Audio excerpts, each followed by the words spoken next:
Kemudian waqad tuzadu kana fi hashwin kama kana asoha ilmaman taqaddama. Waqad tuzadu terkadang ditambahkan apa kana lafaz kana fi hashwin di tengah kalam, kama kana asoha ilmaman taqaddama seperti contoh makana asoha ilmaman taqaddama. Maknanya makana bermula sesuatu yang agung, itu asoha menyohehkan atau membenarkan apa ma ilmaman terhadap ilmunya orang, taqaddama yang terdahulu siapa man. Di dalam nazum ini Syekh Ibnu Malik menjelaskan tentang kana zaidah atau kana tambahan. Kalau kana tambahan, dia tidak memiliki makna sama sekali. Dia pun tidak memiliki fungsi berupa merofakan isimnya dan menasobkan khobarnya. Dia hanya sekedar lafaz tambahan gitu ya, yang nanti secara dasar dia hanya memiliki fungsi untuk taukid, untuk menguatkan kalam. Dan karena tambahan ini dia terkadang ditambahkan di antara dua lafaz yang saling berkaitan, seperti halnya di antara mubtada dan khobar. Semisal Zaidun qaimun, Zaidun ini mubtada, qaimun ini khobar. Kemudian kita letakkan kana di tengah-tengah keduanya sehingga diucapkan Zaidun kana qaimun. Zaidun bermula Zaid, kana tanpa makna ya, qaimun adalah orang yang berdiri gitu. Atau di antara fiil dan fa'il, koma Zaidun, koma telah berdiri, siapa Zaidun Zaid. Kemudian ditambahkan kana tambahan di antara keduanya, koma kana Zaidun, koma telah datang, kana ini tanpa makna, siapa Zaidun Zaid gitu. Atau kalau contoh yang dalam nazum itu contoh tambahan antara ma dengan fiil ta'ajub. Ma itu adalah ini ya, sighah ta'ajub itu kan ma'af'ala. Ma dengan asoha ini adalah rangkaian ta'ajub. Di antara ma dengan asoha yang merupakan fiil ta'ajub ditambahkan kana sehingga diucapkan makana asoha ilmaman taqaddama. Kananya tidak memiliki arti, dia hanya memiliki fungsi menguatkan kalam, lit taukid gitu ya. Apa sih yang membuat ilmunya orang-orang yang terdahulu itu menjadi benar? Itu ta'ajub, sighah ta'ajub, kekaguman atau keanehan gitu. Dan penambahan kana di antara dua lafaz yang saling berkaitan ini dihukumi kiasi, dihukumi kiasi itu berlaku di antara ma dengan fiil ta'ajub. Untuk tambahan kana di antara dua lafaz yang berkaitan selain ini, selain ma dengan fiil ta'ajub, seperti dalam fiil fa'il atau di antara mubtada khobar atau di antara man'ut dengan na'at, itu hukumnya simai. Sehingga Syekh Ibnu Malik karena memang kana tambahan itu dihukumi kiasi hanya di antara ma dengan fiil ta'ajub, beliau menampilkan contoh yang itu, yang kana tambahan di antara ma dengan fiil ta'ajub gitu. Kemudian wa yahdzifunaha wa yubkunal khobar wa badain walau katsirun dastahar. Wa yahdzifunaha dan membuang siapa ulama nahwu terhadap kana beserta isimnya. Wa yubkuna dan menetapkan siapa ulama nahwu al khobaro terhadap khobar.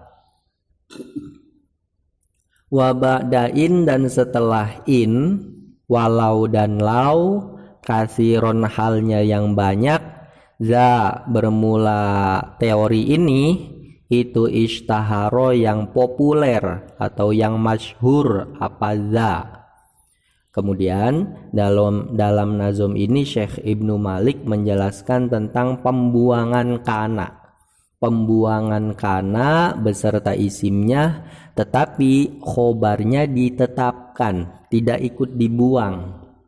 Dan hal ini sering sekali terjadi apabila kana diletakkan setelah huruf in atau huruf lau.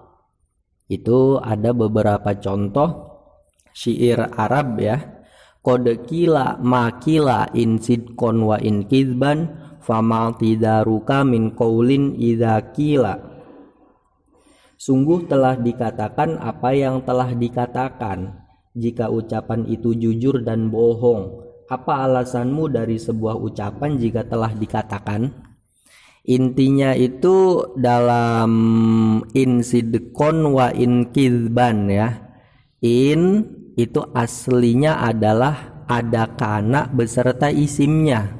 Asalnya adalah in kana al makulu sidqon. In kana jika ada apa al makulu sesuatu yang diucapkan itu sidqon jujur. Kana beserta al makulu yang merupakan isimnya kana dibuang, sehingga yang tersisa hanya khobarnya kana berupa sidqon, in sidqon gitu. Kana dibuang, al makulu juga dibuang. Begitupun yang setelahnya, wa in kizban itu aslinya wa in kanal makulu kizban. Kana ini dibuang, al makulu yang merupakan isimnya kana juga dibuang, sehingga yang tersisa hanya kizban yang merupakan khobarnya kana. Nah, ini sering terjadi. Kemudian kalau contoh pembuangan kana beserta isimnya yang setelah lau adalah i'tini bidabbatin walau himaron. Nah, walau himaron, himaron ini adalah khobarnya kana yang dibuang. Aslinya adalah walau kana al-ma'tiyu bihi himaron. Walau kana meskipun ada apa al-ma'tiyu bihi sesuatu yang didatangkan, himaron adalah himar. Kananya dibuang, kemudian al-ma'tiyu bihi selaku isimnya kana juga ikut dibuang, dan himaron ini ditetapkan, sehingga yang tersisa hanyalah dia diucapkan walau himaron. Dan pembuangan kana beserta isimnya kana ini sering terjadi ketika terletak setelah lau gitu. Kemudian wa ba'da an tawidu ma'an hartukib kamisli amma antabaron faktarib.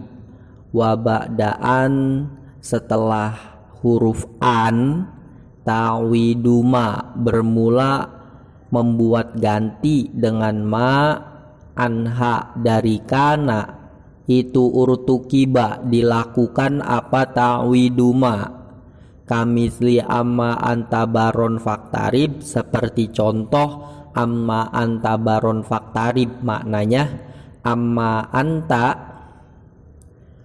adanya kamu itu baron orang yang baik, faktarib maka mendekatlah siapa kamu. Nah, ini juga sering terjadi kana yang terletak setelah huruf an digantikan dengan menggunakan ma. Contohnya seperti amma anta baron faktarib. Ini aslinya adalah an kunta baron faktarib. Asalnya begitu. An kunta baron faktarib. Nah, kana yang disambung dengan isimnya berupa domir ta ya, sehingga menjadi kunta, dia terletak setelah an kunta. Maka si kananya ini dibuang, kemudian digantikan dengan ma. sehingga menjadi anma tak, kan? Taknya ini karena dia sudah tidak berdampingan dengan kana sehingga menjadi domir munfasil, sehingga menjadi anta, dan jadinya adalah an ma anta baron. Setelah itu nunnya lafaz an ini diidghamkan pada ma yang merupakan pengganti kana sehingga menjadi amma anta, begitu. Ini pembuangan kana atau pergantian kana oleh ma. Ini sering terjadi apabila kana terletak setelah huruf an masdariyah ya. An ini yang diterangkan dalam pembahasan mausul harfi. An itu salah satu mausul harfi. Kemudian wa min mudhari'in likana munjazim tudzafu nunun wa huwa hazfun maltuzim. Wa min mudhari'in dari fi'il mudhari likana milik lafaz kana munjazimin yang terbaca nasab tuhzafu dibuang apa nunun huruf nun, wahua bermula pembuangan huruf nun, hazfun adalah pembuangan, maltuzima yang tidak diwajibkan apa hazfun. Dan ini adalah penjelasan tentang fi'il mudhari dari kana yakunu berarti ya. Dan apabila dia i'robnya jazm berarti kemasukan amil jazm semisal lam yakun kan, lam yakun, yakunu menjadi lam yakun, kemudian karena bertemu dua huruf yang mati wawunya dibuang jadi lam yakun. Nah, nun dari lafaz yakun ini juga sering terjadi, tapi pembuangan ini bukanlah pembuangan yang diwajibkan, artinya boleh dibuang, boleh juga ditetapkan. Dan pembuangan nun dari fi'il mudhari kana ini berlaku entah itu dia berupa fi'il nakis atau fi'il tam, seperti dalam contoh alam yakunu fatam mim maniyyi yumna. Ini termasuk yang fi'il nakis ya. Alam yaku, apakah tidak ada apa sesuatu, nutfatan adalah mani, min mani yumna. Nah itu isimnya yakunu berupa domir mustatir, kemudian nutfatan ini menjadi khobarnya yakunu. Intinya lafaz alam yaku itu asalnya adalah alam yakun dengan adanya nun, tapi nunnya dibuang. Karena apa? Karena yakunu di sini i'robnya jazm. Cuman kita tidak membuang pun nggak masalah, gitu.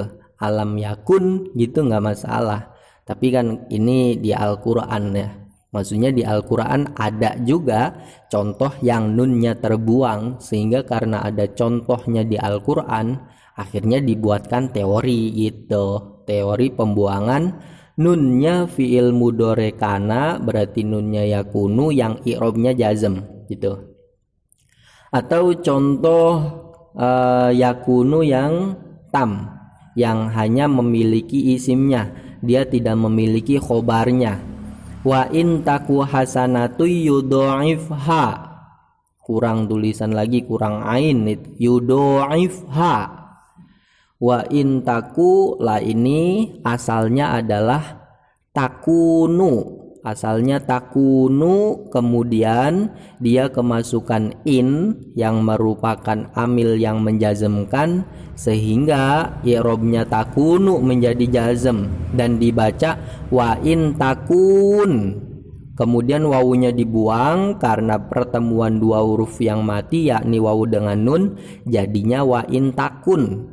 Setelah itu nunnya dibuang karena nun dalam lafaz takun adalah nun dari fiil mudore ya, fiil mudorenya kana yang i'robnya jazm gitu. Iya gitu, wallahu a'lam bishawab.